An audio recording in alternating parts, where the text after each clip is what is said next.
So, good morning, good afternoon, good evening, wherever you are in the world. Garry Turner with Lucy Bramley, co-host of the Inside Out Show. Hey, Lucy. Hello, good morning. And also today, delighted to announce that we've got Jo Hompstead with us. Woo! Woohoo! Hi, wonderful to be here. So, how are you, Jo?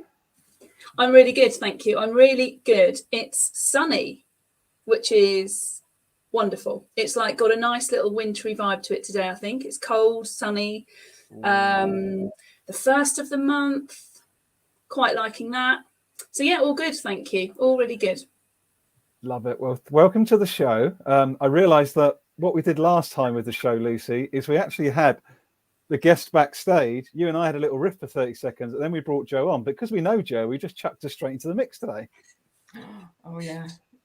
There was no green room, no rider, just straight in. Bang. Straight in. Well, hello, Elise. Thank you for joining us from South Africa. Elise. Always lovely to see you. So, Jo, as we get going, tell us a little bit. Tell Elise, tell anyone that's watching us live or watches this back a little bit of Jo Hompstead ConnectUp. Tell us a bit about you. So the business has been going about 3 years.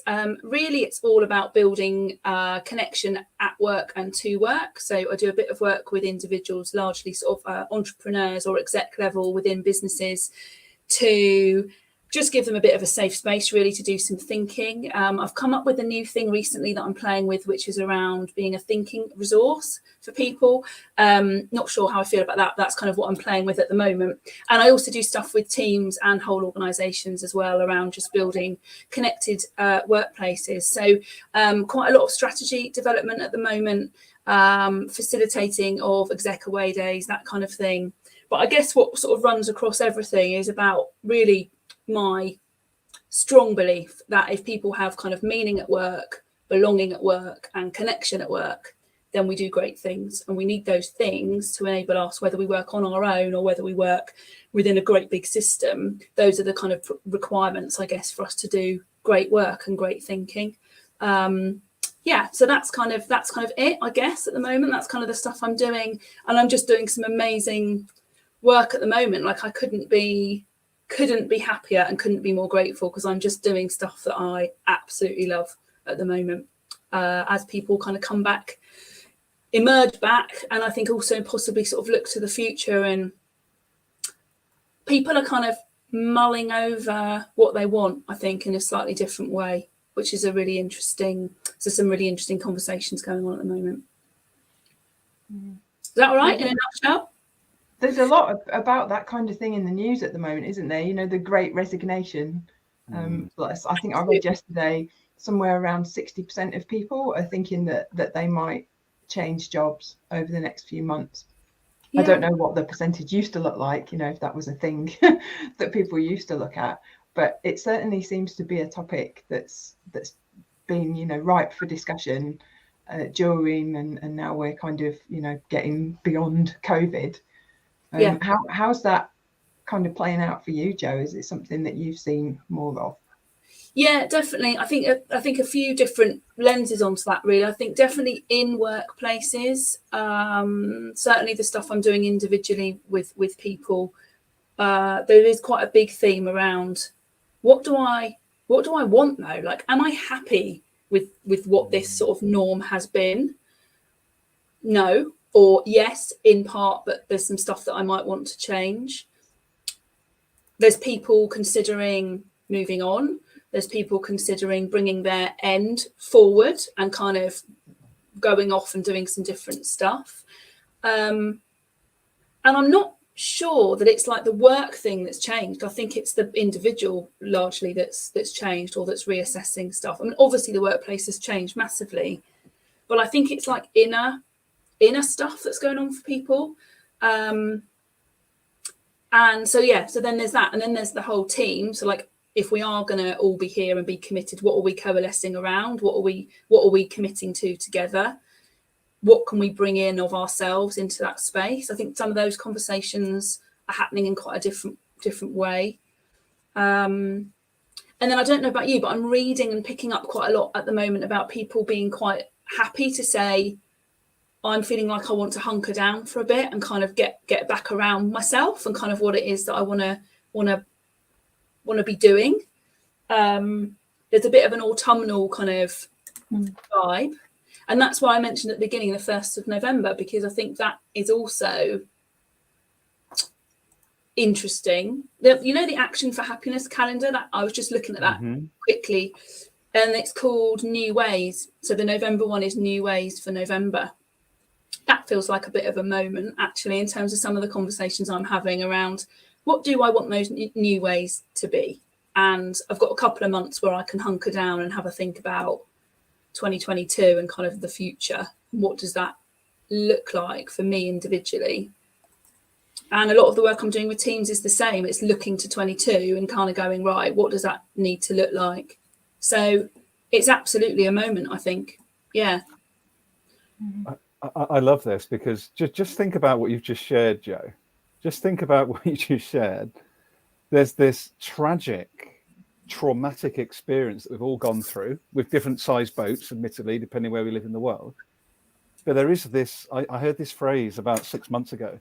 It's like being on a collective meditation. Yeah, we're not all impacted the same. We are all living in different parts of the world.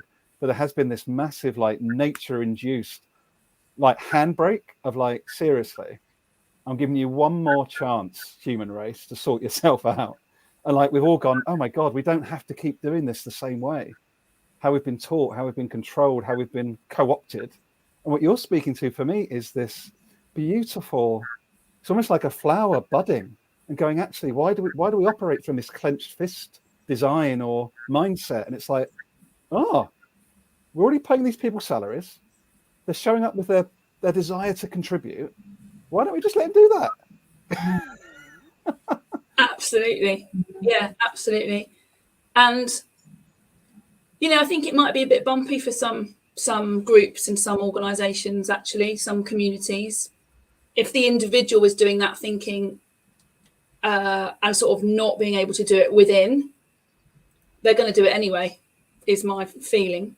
Anyway, but actually, particularly at the moment, I think people are just being driven to do some of that thinking. So the organisations that are sort of getting behind that and almost helping, and everyone I'm working with at the moment is doing that. They're kind of focusing into it to go, let's just give everybody a bit of time and attention, and that's got to be a win-win, hasn't it, really? But the resignation point, to your point, Lucy, is that people who are not able to bring that in, and so they're just deciding to go somewhere else. I don't know. Some and some probably. I love it. So we've got a big supporter here in Michelle, Jo. So can't speak highly enough about Jo and ConnectUp. It's literally been the difference. Look at that. Literally been the difference between me returning to nursing and finding a way to move forward and growing my own business. I'm so grateful. What a wonderful, wonderful statement. Oh, that's nice. An accolade. And I think I've seen your growth, Jo, if I may say, over the last couple of years as we've got to know each other. And I just want to touch on, because I think it's really important. You made a comment around a lot of, although there's been a lot of external change, this great resignation seems to be much more about an inside exploration within each one of us. And you sort of spoke to that internal part. And I'm wondering, Lucy and Jo, what comes up for you when you think about that? Well, for me, you've sort of made me think about marketing, branding, advertising, call it what you will. When I worked for Microsoft, which was my most recent employer, I felt like when I went into the office, I was getting a bit of an upload of the latest marketing information, the latest company strategy, the latest branding. Whereas working here in the shed, in the depths of the New Forest, I didn't really feel like I was having to subsume that so much. It was being sent to me across email. I was hearing it when I attended meetings, but I could make a choice as to whether I took it on board or not. In a different way to when I went into the office, where I felt like it was almost, for those of you who watched Star Trek in the 80s and 90s, with the Borg collective, where you kind of go and plug in to the latest upgrades of software. Obviously, I work for a tech company, so I tend to talk in tech analogies. But I wonder how many other people feel the same. You know, if you work in a knowledge economy role, so normally you would go into an office, and it's that actually not going into an office which helps you to disconnect a little bit and reconnect with yourself and your own aims and goals. That's what you made me think of when you mentioned that, Garry. What about you, Jo? Yeah, I think there's definitely something in that, isn't there? And around that, we all, not all of us, actually, you know, because if you were kind of a frontline worker, you were working, you know, your socks off, understatement. But there was like this general time of reflection, wasn't there, through it, and what's important and wonderful stuff around people helping people and helping do deliveries. And actually what's important to me is really helping make an impact locally, or, you know, giving to the food bank, whatever it was. So and I just think that even that, and maybe even if you were working literally every hour God sent on the front line, that's got to give a slightly different lens and frame, hasn't it, for what it's all about? Like, what's it all for, really? So it's kind of speaking to your point, but maybe taking it slightly off tangent. But I think, yeah, that unplugging that you kind of speak of. So what are you going to do with that space that leaves? What's important? Definitely. And I suppose I'm thinking about my own journey from a corporate out onto my own. That didn't happen. That happened before COVID. But I think actually, like using your imagery, I think I was actually almost choosing to take the plug out, because if I'd stayed in, I wasn't going to be my best self. Actually, kind of that's what happened for me. I could feel myself becoming not who I wanted to be, and kind of not delivering what I wanted to, and not having the impact I wanted to, and all that stuff. Nobody's fault, just kind of literally these relationships change, don't they? I'm literally picturing myself in the office and thinking, yeah, I think actually slowly but surely I was like just pulling the plug out, actually, you know, almost for my own betterment, my own sake. I love this, like I'm getting out of the matrix, like like I'm now free type thing. It's interesting though, isn't it? I just want to share this LinkedIn user is Joanne Young, by the way. Thanks, Joanne, for joining us. Hi, Joanne. Hi, Joanne. She shared, agree with you, Lucy, but also noticing that they are not getting what they are not getting from the office managers. There's just, it's a great point. It just feels like this holistic wholeness. We're realizing that we are whole humans, that we are this intersectional human being, and that we shouldn't have to actually lock away the caring part of us, or the wife part of us, or the whatever part of us, you know. I just feel, for me personally, the last 18 months, you know, as you both know, I still work in corporate as well, and it's part of my continuous navigation is this, like, how much of me do I really show? You know, you know, how much do I stay silent because I'm being paid by a big corporate over speaking my truth? And I think we've all got that tension all of the time, particularly in corporate. Lucy, I don't think you worry about it so much now. Maybe not Jo either, but in corporate, it's definitely a conscious thought very, very often. Yeah, and taking what Joanne said in the message, it's interesting. I saw people from a very different viewpoint in terms of working at home, because, you know, literally it was something like 20 months of not seeing each other in the flesh. And I saw a different side to people that I worked with and people that I knew from work, because I think you've got a persona when you're there. And it's interesting thinking of work as like a massive jigsaw, isn't it? Well, it depends how big it is as to how many people are at work and how many people you work with, you know, suppliers or customers, whatever. And all those different pieces of the jigsaw make up your experience. And so, you know, when it's like all the pieces got thrown up in the air, you know, and didn't necessarily land in the same order, and then we're having to try and make sense of it. And so maybe that's led us to where we are now, with people still trying to make sense of what's going on and find their place in it. And definitely, yeah, definitely. And, you know, the corporates or organisations or charities or whatever that I'm working with at the moment, I think, you know, there's a theme around that, probably, and that jigsaw piece thing. So yes, it's about strategy. So actually, we need to kind of start that again, but it's also about, so what energizes me, and this might sound a bit sort of glib, I hope it doesn't, but I'm actually energized and excited by the opportunity that presents, because actually if we're engaging in a conversation about, well, let's do it a bit differently then, like, why don't we try something a bit, like, what's going to work then? Because we don't need to kind of adhere to everything that we've just been doing for 20 years. We can kind of redesign that together, co-create it. That's what gets me out of bed in the morning, really. And there might be a bit of work we need to do before we can have that conversation, because we've all had this disparate, challenging time. But yeah, I mean, I just think it's the individual and sort of team and organisation opportunity, really. I think it's really exciting. I don't think it's glib at all, Jo. I think it's exciting, also necessary, right? Like when did we last have a blank page where we have collective mindset shattered? Like everything we thought like normal was, or everything we were like driving towards as truth, has been obliterated. So it's now, we can see and sense in a way, partly because of technology, more than we ever did before. How do we put that jigsaw back together in a way that's healthier, more inclusive, more equitable? And I think that's exciting, because I think a lot of people wanted to do that, but no one had the break glass tool that was big enough to smash the alarm. So COVID came along and just went bang. So I really share that with you, to be honest, Jo, and I'm really intrigued by the work that you're doing, like with ConnectUp, with community.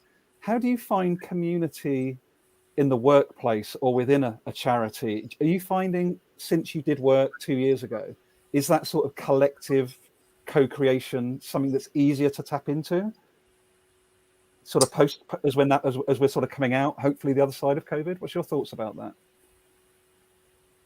I don't know the answer to that. So what I would say is, I think once teams have been doing some work on it, then absolutely it's easier, because it becomes a habit. It becomes the way we do things. The way we do things is we spend time together and we co-create something. That becomes normal. I think in other situations, actually, if you think about it, two things were going on at once, weren't they? There was one which was like tuning into this kind of commonality of humanness, but at the same time, actually in workplaces, often we were being driven apart and driven into our own space and our own silos, perhaps. So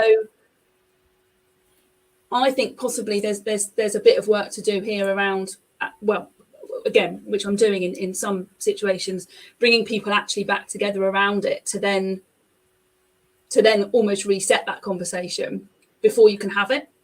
Does that make sense? So, because everyone's actually had just such a dispersed experience, and that's still going on in some respects, because not everybody's coming back to the office, are they? And you've got new team members and old team members and people going and all of that kind of thing. So before you can do that kind of co-creation piece, I don't think the COVID experience has necessarily made that better, just because I think you still need to do some sort of engineering and facilitating of getting people together. Yes, I'm really excited about your workshops, Jo. I kind of almost wish I had a bigger business than just me to come and do a group workshop with you. to come and help you out one day and observe it from the front. But yeah, in terms of the work that you do, it sounds like you're thinking your way through how you do work, and what teams need, and and what you're going to be doing in future. So what's kind of in the forefront of your mind at the moment about Jo and ConnectUp moving forward?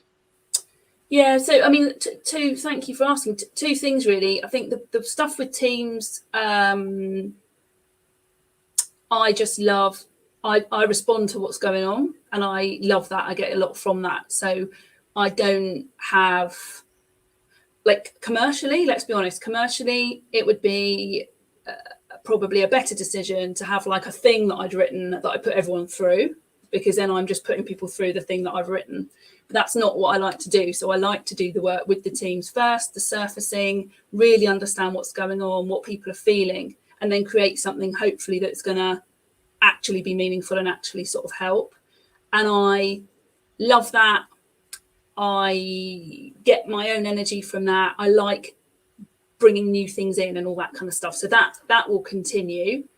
And I think that way as well, hopefully you can give people sort of a meaningful experience, because it's not about me, it's about them, which is kind of what it's all about, really. I think the hashtag ConnectUp meetings that I've been running since April 2020, which largely is for entrepreneurs, business owners, that's a kind of a thinking space. That's a bit of a support group, I suppose, support community. We've helped each other out of some really, really challenging times where we've just, as you know, Lucy, you know, all of a sudden you're kind of sat on your own going, oh my God, you know, and I didn't want to be turning up to networking events having to kind of go, oh, it's all great. Because it wasn't great at all. It was really difficult. So with that, I think I'm doing some reflection about those meetings. So we've got another couple for this year, but for those, I'm definitely in a place of what do they need to look like to continue to bring meaning for people? Were they a bit of a moment? Were they a bit of a lockdown moment? And I think there's a yes and no answer to that. So rather than just make a knee jerk of just get the dates in for next year and just carry on, I want to do some thinking about what that looks like for next year. That's a really important community to me. It's a really important bunch of people, and I get it, because it can just be very isolating sitting at your desk trying to do amazing things with your business, you know, but it's just you. So it's a really important community, but I need to do some thinking about what that looks like really going forward. But yeah, the team stuff is just wonderful. I just love it. Really love it. So don't really know. I'm going to take a bit of time out actually over sort of December, which I've never done before, and really do some proper thinking, you know, do some thinking for myself, create that space for myself and do some thinking. And maybe you and I, Lucy, we can meet, can't we? Have a walk, talk and do some thinking together maybe. That would be great. And we're not far from each other geographically speaking, so that would be lovely, and it would be a real gift for me. And what you made me think was, when we get to December, it will be winter.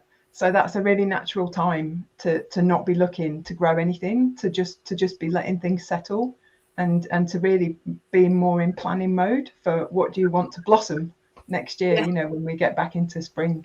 Yeah. But really, you know, genuinely really exciting times, I think, you know. Yeah. Where are you at, Garry, with your thinking about next year with both your hats?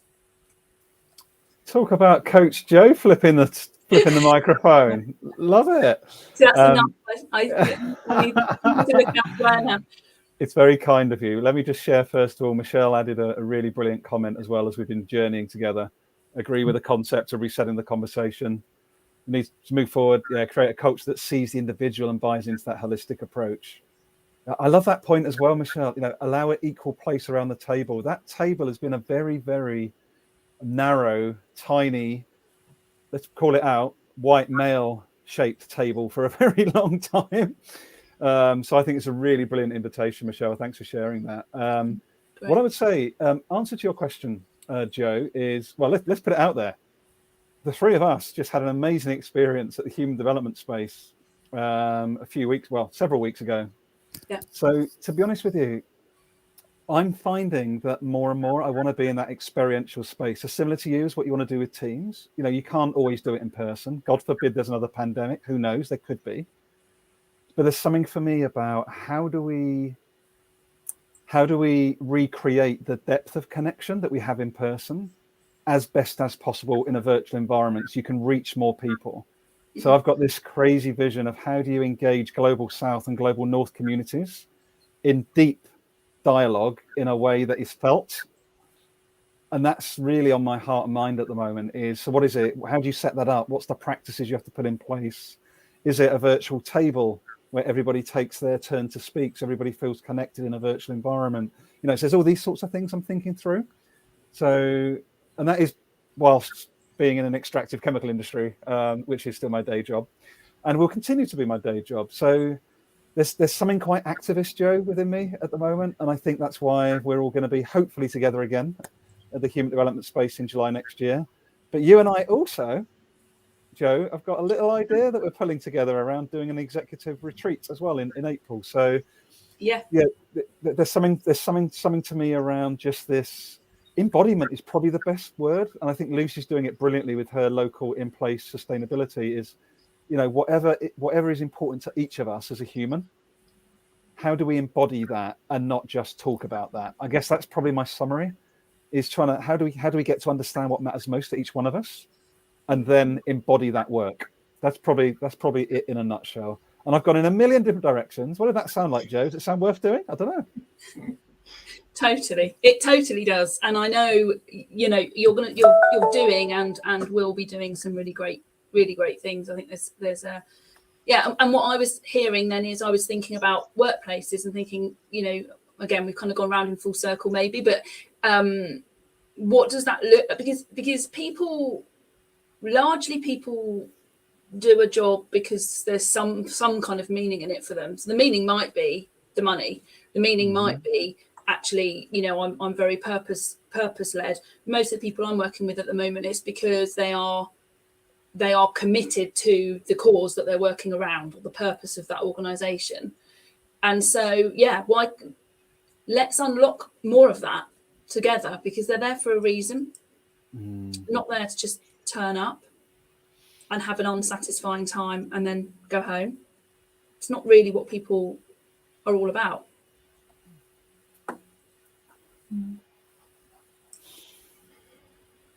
So can we do a 3-way walk and talk in the New Forest, please? Yeah. It might need to be a day though, rather than like just a half hour. But this is so beautiful, because again, for anyone that's watching us live or watching this back, these are unscripted. If you haven't seen that already, these are just heart to heart, open-minded, open-hearted explorations. And this is what we're trying to do, Lucy, isn't it? With this channel, is like the hashtag's exploring change. And I think you couldn't, if you're watching this, I'd love to hear, if you're still with us, Michelle or Elise or anyone, what are you taking away from this? What's a reminder? What's maybe a challenge you have for us? Or maybe a question for Jo as we go into the last sort of few minutes? Because change is a constant. And I think I used to think, even till a few years ago, like, how do I get all my ducks in a row so that I know that in 5 years' time, I'm going to hit X? How ridiculous that looks today. It doesn't mean like don't have the intention, but to hold on to that belief that if I get A, B, and C in line, like D will happen, just seems so like playfully ridiculous today. I don't know about you, Lucy, but yeah, I got a bit of a reaction to the 5-year plan thing. I've never been very good at those. But yeah, I would definitely be interested to hear, what we've made pop up in other people's minds, as they've been watching us, and if they watch it, at some point in the future, if they want to pop in a message against whatever they've watched it on, that would be useful for all of us, because it's just lovely to know what people are thinking and planning and then end up doing. I've got something that occurred to me this morning. So it's November, and this might sound a little bit negative, but I was thinking, what am I going to say no to in November? And really what that means is, what am I going to do less of? What am I going to reduce? Because I think that reducing is the biggest way that we can make a difference with the climate crisis that we are very much in the middle of at the moment. And I find that quite exciting. What am I going to do less of in November? And it's things like eat less meat. It's things like, buy less stuff. Every time my trigger finger gets itchy, over something on the internet, I'm going to think, well, why am I buying that? Do I really need that? What's it going to do for the world? What's its carbon footprint? All these things. So that's kind of an immediate thing for me that I wanted to share. If anybody else wants to take the November challenge. Great. I love that. I really love that. I genuinely, I have this morning had a moment of this whole 1st of November thing. What do I maybe want to start? I guess it's another lens on what you're saying, like what am I going to say no to? And I'm kind of thinking, what do I want to start? But that could also be a kind of a letting go of certain things. And my constant battle is to live in the moment a bit more. So I'm to your point about the 5 year, you know, I'm already this morning happy to share, just driving myself nuts looking at my calendar, thinking, and then feeling anxious. And actually, I know what I'm doing today. I know what this week looks like. And I know I've got some amazing work coming up. Like, you know, I'm so excited. So I just need to sit with that. Like, why can't I just sit with that? I don't know. So maybe one of my new ways will be to try and just live in the moment a bit more, but actually mean it. Yeah. Well, guess what, my friend? You've role modeled it today because there was no script. There was no prep. You've done it. And what a great, genuinely, thank you, Michelle, for sharing. Michelle just shared fab conversation, the themes that need constant evaluation and taking the time to consider. I especially admire the way that you all approach things with openness rather than deciding you already have a fixed idea. That kind of modeling and ethos is where the real difference can be made. Beautiful. And what an insight. What a wonderful insight. And Michelle, I want to come and meet you at Jo's ConnectUp. This, I already love your thinking as well. But it's true, isn't it? It's like, I think linked to this whole letting go piece as well, saying no, Lucy, it's not at all negative. Like, it's one of the best boundaries I think personally we can have is healthy no. We're not saying no to everything, are we? It's like a healthy, actually, does that align with what I want to be doing more of? Are you going to sap all of my energy if I say yes to you? Like, it's just that, and this is a big one for me the last few months. What's my body telling me when I make that decision? Do I listen to it or do I ignore it? Because guess what? Pretty much every time I've ignored it, it's not normally ended well.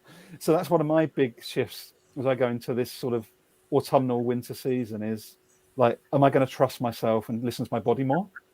And that's one of my challenges. So maybe we can sort of wrap up with maybe what have we each taken away from this conversation today? And that was my one. So over to you, Lucy, and we're finished with our guest Jo at the end. Any reminders or anything else you're taking into your day, Lucy? Yeah, so my company is called Abundant Thinking, and I think Jo, for me today, has just really epitomised abundance, because there's such a lot going on in her life and her business, and such a lot of ideas and plans, and I love that, that the fact that she's actually got so much going on that sometimes it might seem too much. It's like an overwhelming amount of amazing positive stuff. So I love that. That's a great abundance to go into the day with. So thank you, Jo. Oh, thank you. Well, I'm taking away so much.